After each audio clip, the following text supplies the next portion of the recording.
एडियनच्या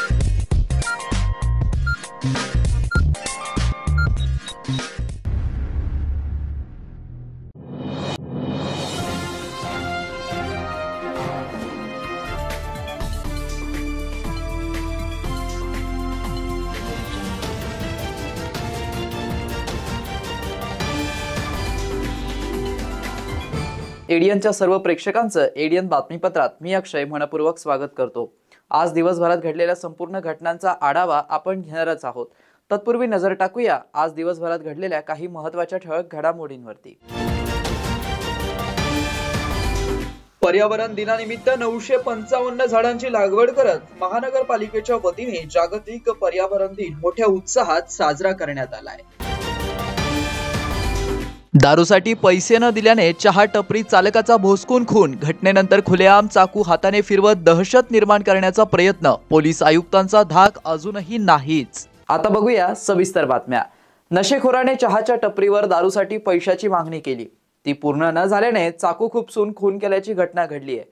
विशेष म्हणजे त्याने खुलेआम चाकू हातात फिरवत दहशत निर्माण केली आहे। त्यामुळे अजूनही शहरात पोलीस आयुक्त यांचा धाक राहिला नसल्याचं चित्र बघायला मिळतंय, अशी चर्चा त्या परिसरामध्ये रंगली होती। मागील काही वर्षापासून शहरात पोलीस आयुक्तांचा धाक राहिलेला नसल्याचं चित्र दिसत आहे। पोलीस आयुक्त सेवानिवृत्त होऊन गेले तरी परिस्थिती काही बदलली नाहीये, याचाच प्रत्यय शहरात आलाय। नशेखोराने दारूसाठी पैसे न दिल्याने चहा टपरी चालकाला भोसकून आणि त्यानंतर लोकांमध्ये दहशत निर्माण करण्यासाठी हातात चाकू घेऊन रस्त्यावर फिरल्याची घटना घडली आहे। नशेखोराने चहाच्या टपरीवर येत दारूसाठी पैशाची मागणी केली, ते न दिल्याने झालेल्या वादातून चाकू काढून थेट हृदयात खुपसलाय। त्यात फिरोज खान कलीम खान राहणार बिस्मिल्ला कॉलनी नारेगाव यांचा खासगी रुग्णालयात उपचारादरम्यान मृत्यू झालाय।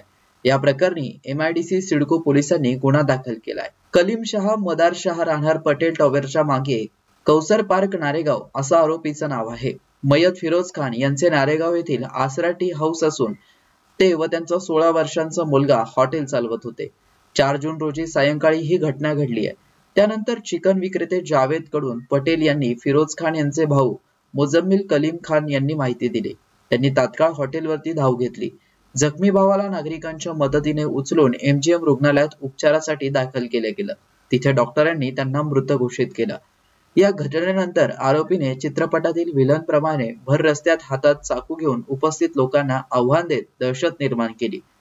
कोण आहे यापुढे मी पोलीस आयुक्तांनाही घाबरत नाही, सर्व आवेश आणत तो इतरांना आव्हान देत होता। त्याच्या हातातील चाकू आणि आवेश पाहून नागरिकही स्तब्धपणे पाहत होते। त्याचा व्हिडिओ सोशल मीडियावरती सध्या तुफान व्हायरल होतोय। नागरिकांच्या मलमलता पर्यावरण पूरक असेल त्यांना स्मार्ट सिटीजन ॲप 7 स्टार मानांकन देऊन त्यांच्या मालमत्तांवरती मनपाचा बोर्ड लावून त्यांची प्रसिद्धी करून त्यांचा गौरव केला जाणार असल्याची माहिती मनपा प्रशासक जी श्रीकांत यांनी माध्यमांशी बोलताना दिली आहे। 24-25 चे अजून मी आवाहन करेन की या टॅक्स सूटचे जे आहे 12 महिने असणार आहे। जे स्मार्ट 7 स्टार स्मार्ट सिटीजनचा आता आचारसंहिता संपल्यावर त्यांचं जे अप्रूव्ह झाले 7 स्टार स्मार्ट टॅक्स सिटीजन्स झाले, त्यांच्या घराच्या बाहेर पाटी जे आहेत आम्ही लावणे सुरू करणार आहे। आणि प्रत्येक 7 स्टार झालेल्या व्यक्तींच्या त्यांच्या परवानगीने आमच्या बिलबोर्ड्सवर आमच्या पोर्टलवर त्याचा आम्ही पब्लिसिटी करणार आणि प्रत्येक झोनल ऑफिसर्स 7 स्टार प्रॉपर्टीजला व्हिजिट करून त्यांचं अभिनंदनही करतील। परत एकदा आपल्या माहितीसाठी सांगतो, 7 स्टार स्मार्ट टॅक्स सिटीजन हा आहे की प्रत्येक प्रॉपर्टी पर्यावरणपूरक असावा म्हणून 7 स्टारचे आपण त्यांना मानांकन देतो। पहिला त्याच्या घराच्या छतावर सोलार असेल, ऑफ ग्रीड ऑन ग्रीड, आणि त्यांचं प्रत्येक 100 स्क्वेअर फीटच्या जागा इतकी एक झाड ते लावतील, म्हणजे 1000 स्क्वेअर फीट असेल तर 10 झाड। आणि तिसरा त्यांच्या कचऱ्याचे वर्गीकरण व्यवस्थित करत असेल। चौथा त्याच्या घरामध्ये वाहन असेल तर ते ई-वाहन असेल किंवा ते आमच्या पब्लिक ट्रान्सपोर्टमधून ते वाहतूक होतोय. 5th, त्यांचा रेन वॉटर हार्वेस्टिंग त्यांनी केलं असेल. 6th, त्यांचा प्रॉपर्टी निम्म्या 50% शुड बी को ओन्ड. मोर दॅन 50% असेल तर चांगलंच आहे. आपल्या घरातील जे महिला त्यांचा को ओनर असला पाहिजे. हां, तो कधीही अर्ज करू शकतो. आणि it is one of the unique schemes in the country which you don't find in any place. काही ठिकाणी फक्त हे एवढा पुरतं करतात. आणि if there is any better scheme than this, we would like to adopt to that. तर जुन्या शहराला 10 ते 11 दिवसांनी पाणी पुरवठा होत असून पाणी पुरवठा नियमितपणे करण्यात यावा अशी मागणी नगरसेवक आयुब खान यांनी कार्यकारी अभियंता यांच्याकडे केली असून मागणी मान्य न झाल्यास त्यांनी मनपा प्रशासनास आंदोलनाचा इशारा सुद्धा दिलाय. आज पूरे शहर के अंदर, खास करके पुराने शहर के अंदर, महानगर पालिका की तरफ से मार्च अप्रैल में से जो पानी का मसला ज़्यादा बढ़ा हुआ है पुराने शहर के अंदर. यहाँ पर पानी 10 से 12 दिन के अंदर सप्लाई हो रहा और वो भी लो प्रेशर से सप्लाई हो रहा है. आज हम पालक साहब से आज मिले और उनको बताएं कि पूरे शहर के अंदर दूसरे नए शहर जो बस गए उसके अंदर 5 दिन के बाद सप्लाई हो रहा है पानी.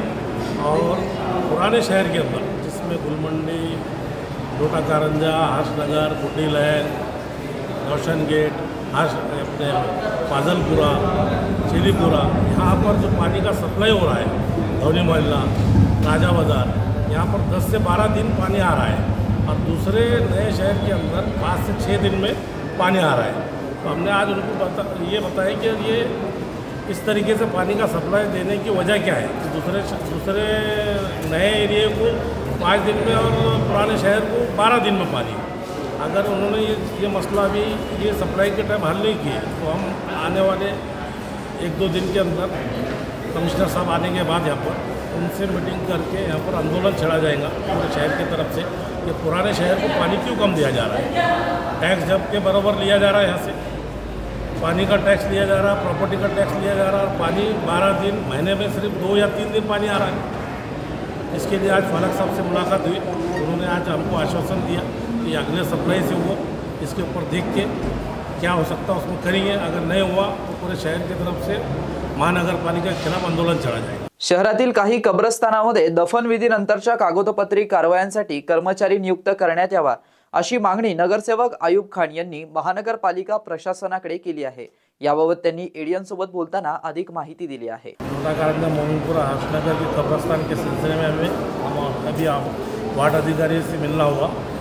वहाँ पर जो काम करने वालों की नियुक्ति नहीं हुई उस सिलसिले में हमने उनसे मुलाकात की. लोगों को जो लोग गुजर जाते हैं, तदफीन होती है जिसकी, उनको कुछ लोगों को मालूम नहीं होने की वजह से कमिश्नर साहब ने 6 से 8 महीने पहले आदेश दिए थे कि हर कब्रस्तान के पास से डेथ सर्टिफिकेट वहाँ से इशू हो रहा है. लेकिन वो कब्रस्तान को अभी तक वहाँ से सर्टिफिकेट इशू नहीं होने की वजह से लोगों को जो मसला आ रहा है, यानी परेशानी हो रही है, उसके लिए हम वार्ड ऑफिसर से मिलने को आए थे और उनसे मुलाकात हुई. उन्होंने कहा है कि 2-4 दिन के अंदर इस मसले को हल कर लेंगे. क्या प्रॉब्लम क्या आ रहे थे इसके? प्रॉब्लम ये आ रही है कि जैसा कोई गुजरने के बाद जो कोई लोगों को मालूम नहीं रहता कि इसकी एंट्री क्या कराना है बोलकर, वो महानगर पालिका आते हैं. महानगर पालिका में अब यहाँ एंट्री करना बंद कर दिए. वो डायरेक्ट वहाँ से कब्रस्तान में ही एंट्री होना और डेथ सर्टिफिकेट कब्रस्तान के पास ही ऑफिस से इशू हो जा रहा वहाँ से. उसके और वो सब लोगों को नहीं मालूम और सब पूरे शहर में सिस्टम चालू है कुछ जगह पर छोड़कर. तो हम अभी उसी सिलसिले में उनसे मिलने आए थे कि भैया वहाँ से डेथ सर्टिफिकेट इशू होना कब्रस्तान से. तो अभी ऑफिसर से बात हुई, उन्होंने कहा कि हम ये मसले को जल्दी से हल कर देते. शहरवासियांना एक सुवर्ण संधी. तुम्हीही एखादा व्यवसाय करताय का? मग एडीएनवर जाहिरात करा आणि मिळवा व्यवसायात मोठा फायदा. आपल्याला अजूनही काही बातम्यांचा आढावा घ्यायचा आहे. इथे वेळ झाली आहे एका छोट्याशा ब्रेकची. कुठेही जाऊ नका, पाहत रहा एडीएन न्यूज.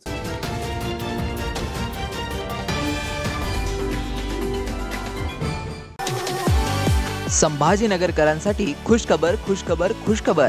आता केशर, हापूस, लंगडा, गुलाबखस, इमरती, सफेद मालोदा, काला मालोदा, शक्कर गोटी, अल्फान, खुदूस, मलगोबा, चीनी मलगोबा, राजापुरी, सिंधू, मुर्शिदाबादी, बदाम, खोबरा, तमचा, बत्ताशा, पायरी, हुर, दूध पेडा, दिलपसंद, निरंजन, तोतापरी, गावरान केशर, माया, केंड, टॉमी, लिली, ऑमलेट, अगरबत्ती, गावरान, दशहरी.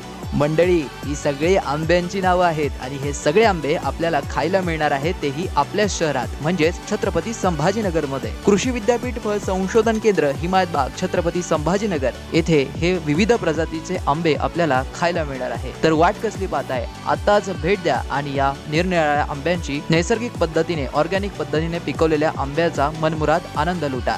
तर आजच संपर्क करा. सचिन कुंढारे 9975 51 11 42, दिलीप जाधव 94 21 66 70 02, गणेश उंद्रे 88 30 67 46 58. आता नैसर्गिक पद्धतीने पिकवलेला आंबा थेट हिमायतबाग ते ग्राहक. मस्त मास्क पहना रे तूने। Thank you sir. वो जान बचाने के लिए पहनना पड़ता है ना सर। रेडीमेड है या टेलर मेड है? ऑनलाइन ऑर्डर किया है सर। एक और है ना सर? देना। बहुत मस्त लगे आपको। ये ना सर। सर ना भाई, जान बचाने के लिए बाइक चलाते वक्त सिर्फ खोपड़े पे मास्क पहनेगा तो खोपड़े को कौन बचाएगा? समझ गया सर। हेलमेट ऑनलाइन ऑर्डर कर, वरना हमेशा के लिए ऑफलाइन हो सकता है। Okay sir. ये ले। सलाम। ये भी ऑनलाइन भर दे। हेलमेट पहने, ट्रैफिक नियमों का पालन करे, जिंदगी के सफर को सुरक्षित रखे।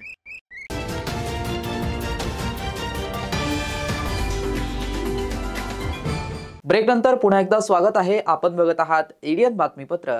जागतिक पर्यावरण दिनानिमित्त महानगरपालिकेच्या वतीने 955 झाडांची लागवड करत महानगरपालिकेच्या वतीने जागतिक पर्यावरण दिन साजरा करण्यात आलाय.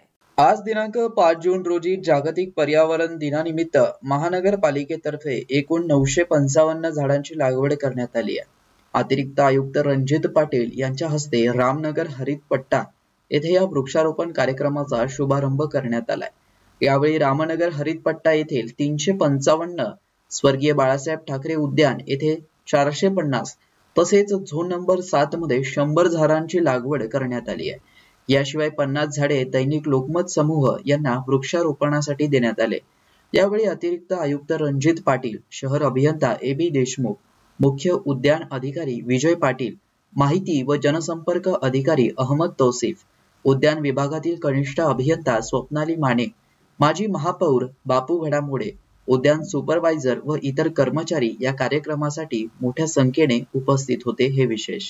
तर डॉक्टर बाबासाहेब आंबेडकर मराठवाडा विद्यापीठ अंतर्गत ताराबाई शिंदे स्त्री अभ्यास केंद्र व राष्ट्रीय सेवा योजना पदवी उत्तर विभाग यांच्या संयुक्त विद्यमाने दिनांक 5 जून रोजी जागतिक पर्यावरण दिनानिमित्त वृक्षारोपण इको क्लबचे उद्घाटन तसेच प्राध्यापक डॉक्टर चेतना सोनकांबळे यांच्या विशेष व्याख्यानाचा कार्यक्रम आयोजित करण्यात आला होता. डॉक्टर बाबासाहेब आंबेडकर मराठवाडा विद्यापीठ अंतर्गत ताराबाई शिंदे स्त्री अभ्यास केंद्र व राष्ट्रीय सेवा योजना पदवी उत्तर विभाग यांच्या संयुक्त विद्यमाने दिनांक 5 जून रोजी जागतिक पर्यावरण दिनानिमित्त वृक्षारोपण इको क्लबचे उद्घाटन डॉक्टर चेतना सोनकांबळे यांच्या हस्ते करण्यात आले. ताराबाई शिंदे स्त्री अभ्यास केंद्राच्या प्रांगणात शिक्षक तसेच विद्यार्थ्यांनी आंबा, चिंच, पिंपळ, कडुलिंब, जांभूळ आदी देशी वृक्षांचं वृक्षारोपण केलंय. तसेच ही झाडे जगतील यासाठी त्यांच्या संगोपनाची जबाबदारी घेऊ याविषयी आश्वस्त केलंय. कार्यक्रमाचे प्रास्ताविक केंद्राच्या संचालक डॉक्टर निर्मला जाधव यांनी केलंय, तर आभार इको क्लबच्या सहसमन्वयक डॉक्टर अश्विनी मोरे यांनी केलंय. कार्यक्रमाच्या यशस्वीतेसाठी विकास टाचले, संजय पोळ यांनी विशेष प्रयत्न केले. यावेळी ताराबाई शिंदे स्त्री अभ्यास केंद्र तसेच राष्ट्रीय सेवा योजना पदवी उत्तर विभागाचे विद्यार्थी उपस्थित होते. इको क्लबचा उद्घाटक तसेच कार्यक्रमाचे प्रमुख वक्ते म्हणून बोलताना डॉक्टर सोनकांबळे यांनी या क्लब अंतर्गत उत्कृष्ट कार्य करणाऱ्या विद्यार्थ्यास दिल्या जाणाऱ्या पर्यावरण स्नेही पुरस्कारातील रोख रक्कम, स्मृतिचिन्ह आणि प्रमाणपत्र आपण स्वतः पुरस्कृत करत असल्याचंही घोषित केलंय. हे विशेष. त्यांच्याकडची काही चांगली आपल्याला झाडं आवडली तर ती आपण आणायची. अशी कमळाची झाडं असू देत, दुर्मिळ झाडं आहेत. तर त्याच्यामध्ये जवळपास म्हणजे आपल्या विद्यापीठातले अर्ध्यापेक्षा जास्त अधिकारी, त्यांच्या मिसेस वगैरे सगळे त्या ग्रुपला असोसिएटेड आहे. हा सगळ्यात पहिले हा ग्रुप तुमच्याच विभागाचे आणि जर्नलिझम विभागाचे माजी विद्यार्थी कुलकर्णी सर म्हणून जे गणेश त्यांनी हे सुरू केलेलं आहे. आणि त्यांच्या टेरेसवरचे सगळे उपक्रम बघूनच इतर सुद्धा प्रेरित झाले. तर एकमेकांकडे जात असताना तिथे सगळे फुलं, झाडं आणि खूप काय म्हणू शकतो आपण त्याला दुर्मिळ अशी झाडं ही जी आहे फ्री ऑफ कॉस्ट एकमेकांकडे जाताना खूप चांगल्या भावनेने जायचं. त्यांच्याकडची जी झाडं आहे आपलं कुटुंब असल्यासारखं त्यांच्याकडनं ती आणायची आणि त्याची जोपासना करायची. त्याचं छान वाढ झाल्यानंतर ती कुठवर टाकायची. अशी अनेक कमळाची झाडं पण मी केलेली. पण मी आता सध्या स्थलांतरित असल्या कारणाने ती झाडं सगळी दत्तक मी माझ्या आईकडे दिलेली आहे आणि ती त्याला छान कमळाची जेवढी काही व्हरायटी आहे माझ्याकडे तर ती सगळी माझ्या आईकडे आता छान फुलत आहे. तर राज्यात विविध सरकारी खात्यांसाठी आणि खाजगी कंपन्यांसाठी महावितरणने सर्व कनेक्शनची बिले एकाच ठिकाणाहून ऑनलाईन पद्धतीने भरण्याची सुविधा उपलब्ध केली असून वेळेत बिल न भरल्यास 1% सूट संबंधितांना मिळणार आहे. महावितरणने उपलब्ध केलेल्या या अभिनव सुविधेचा लाभ घेण्याचे आवाहन करण्यात येत आहे. महावितरणचे अध्यक्ष तथा व्यवस्थापकीय संचालक लोकेश चंद्र यांच्या मार्गदर्शनात बिलिंग आणि माहिती तंत्रज्ञान या विभागांनी संयुक्तपणे प्रयत्न करून अनेक कनेक्शन्स असलेल्या वीज ग्राहकांना अभिनव सुविधा उपलब्ध केली आहे. राज्यामध्ये पोलीस, ग्रामविकास, पाणी पुरवठा अशा विविध सरकारी खात्यांना तसेच मोठ्या कंपन्यांना एका समस्येला तोंड द्यावे लागते. राज्यामध्ये त्यांच्या विविध कार्यालयांची विविध वीज बिले भरण्याची वेगवेगळी अंतिम मुदत असल्याने आर्थिक तरतूद असूनही वेळेत बिले भरली जात नाहीत अशी समस्या येते. त्यामुळे दंड आणि व्याज द्यावा लागतो. तसेच कधी कधी बिल भरले नसल्याने कनेक्शन तोडले जाते. महावितरणने उपलब्ध केलेल्या सुविधेमुळे एकदा ऑनलाईन नोंदणी केली की संबंधित सरकारी खात्याला किंवा कंपनीला त्यांच्या मुख्यालयात बसून राज्यातील विविध ठिकाणच्या वीज कनेक्शनसाठी आलेली बिले आणि त्याची अंतिम मुदत याची माहिती मिळेल. तसेच माहिती तंत्रज्ञानाचा वापर करून प्रत्येक बिल वेळेत भरल्यास 1% सवलतही मिळेल. याखेरीज कागदी बिलांच्या ऐवजी इलेक्ट्रॉनिक बिल स्वीकारल्यामुळे प्रत्येक बिलामागे 10 रुपये सवलत आणि डिजिटल पेमेंट केल्यामुळे कमाल 500 रुपये सवलतही मिळेल. या सुविधेसाठी महावितरणच्या वेबसाईटवर ऑनलाईन नोंदणी करता येईल किंवा नजीकच्या महावितरण कार्यालयास माहिती मिळेल. महावितरणने सरकारी विभाग आणि खासगी कंपन्यांना उपलब्ध केलेल्या या सुविधेमुळे इज ऑफ डुईंग बिझनेस या संकल्पनेला बळ मिळणार आहे. पण 10 वीज कनेक्शन असलेल्या कोणत्याही सरकारी विभाग किंवा खासगी कंपनी यांचा लाभ घेऊ शकतात. यामुळे त्यांना आर्थिक व्यवस्थापन करणे सोपे होईल. त्याच्या अंतर्गत विविध कार्यालयात होणारा विजेचा वापर आणि त्यावर होणारा खर्च याची माहिती सहजपणे एकत्रित मिळेल. तसेच बिलाबाबत काही तक्रार असल्यास तीही सहजपणे ऑनलाईन करता येईल अशी माहिती यावेळी देण्यात आली आहे. सगळे सोयऱ्यांचा कायदा लागू करण्याची मागणी सरकार दरबारी मांडणारे संदीपान भुमरे मामावर भाचा मनोज जरांगे खुश झाल्याने मामाची 1.5 लाखाच्या पार गेल्याची चर्चा जालन्यापासून औरंगाबाद लोकसभा मतदारसंघापर्यंत ऐकावयास मिळत आहे. मराठा आरक्षणाला विरोध करणाऱ्या उमेदवाराला लोकसभा निवडणुकीत पाडा असे जाहीर आवाहन मराठा आरक्षण नेते मनोज जरांगे पाटील यांनी केलं होतं. जरांगे यांच्या आव्हानाचे प्रतिसाद देत मराठा समाजाने अनेक विविध राजकीय पक्षांच्या नेत्यांना गावबंदी केली होती. मराठवाड्यातही 7ही लोकसभा मतदारसंघात जरांगे फॅक्टरचा फटका महायुतीच्या उमेदवारांना बसलाय. मात्र भुमरे यास अपवाद ठरले आणि त्यांना मराठा समाजाने भरभरून मतदान केल्याचं म्हटलं जात आहे. त्यामुळे ते विजयी झाले. मराठा आरक्षण मागणीसाठी मनोज जरांगे पाटील यांनी गतवर्षी आंतरवाली सराटी येथील उपोषण सुरू केलं होतं. तेव्हा आंदोलकांवर पोलिसांनी लाठी हल्ला आणि गोळीबार केला. या घटनेनंतर सरकार आणि आंदोलक यांच्यात संघर्ष झाला. तेव्हा रोहिओ मंत्री भुमरे हे सरकारचे प्रतिनिधी म्हणून जरांगे पाटील यांना भेटण्यासाठी अंतरवाली सराटी येथे वारंवार जात होते. जरांगे पाटील आणि भुमरे यांचे जुने नाते असल्याने जरांगे हे त्यांना भुमरे मामा म्हणतात. भुमरे यांनीही अनेकदा यशस्वी मध्यमी केली होती. त्यामुळे भुमरे नेहमीच मराठा आरक्षणाच्या बाजूने भूमिका घेत असतात. हे जरांगे पाटील यांना पटल्याने मामा भाच्यातील नाते अधिक दृढ झाले. लोकसभा निवडणूक जाहीर झाली तेव्हा सगळे सोयऱ्यांचा कायदा रद्द करा अशी मागणी जरांगे यांनी लावून धरली. तेव्हा त्यांना अनेक नेत्यांनी विरोध केला होता. मात्र मराठा आरक्षणाला विरोध करणाऱ्या उमेदवाराला पाडा असे जाहीर आवाहन जरांगे यांनी केलं होतं. मराठवाड्यातील 7ही लोकसभा मतदारसंघात जरांगे फॅक्टर चाललाय आणि सत्ताधारी महायुतीच्या उमेदवारांना पराभवाला सामोरं जावं लागलंय. पण जरांगे पाटील यांचे आवाहन भुमरे यांना मात्र लागू झाले नाही. त्यामुळे मराठा समाजाने भुमरे यांना भरभरून मतदान केलंय असं म्हटलं जात आहे. शेवटी पुन्हा एकदा नजर टाकूया आज दिवसभरात घडलेल्या काही महत्त्वाच्या ठळक घडामोडींवरती. पर्यावरण दिनानिमित्त 955 झाडांची लागवड करत महानगरपालिकेच्या वतीने जागतिक पर्यावरण दिन मोठ्या उत्साहात साजरा करण्यात आलाय. दारूसाठी पैसे न दिल्याने चहा टपरी चालकाचा भोसकून खून. घटनेनंतर खुलेआम चाकू हाताने फिरवत दहशत निर्माण करण्याचा प्रयत्न. पोलीस आयुक्तांचा धाक अजूनही नाहीच. याबरोबरच हे बातमीपत्र इथेच संपलं. पुन्हा भेटूया पुढील बातमीपत्रात. तोपर्यंत पाहत राहा आपल्या हक्काचं बातमीपत्र ADN न्यूज.